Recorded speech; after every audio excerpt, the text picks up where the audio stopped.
2 बज रहे हैं और थोड़ी ही देर में वो बादल भी अल्लाह ने गायब कर दिया। कैसा?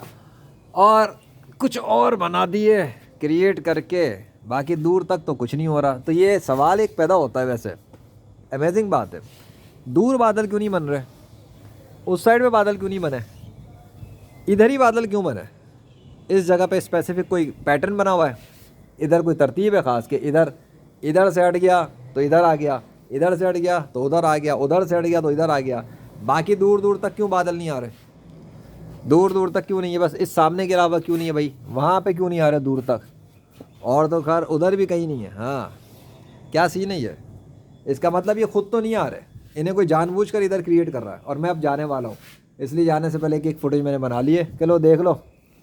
बनाता है वो ऐसे, खुद नहीं आ रहे, बनाए जा रहे हैं, और इनको क्रिएट करने वाला है सिर्फ अल्लाह।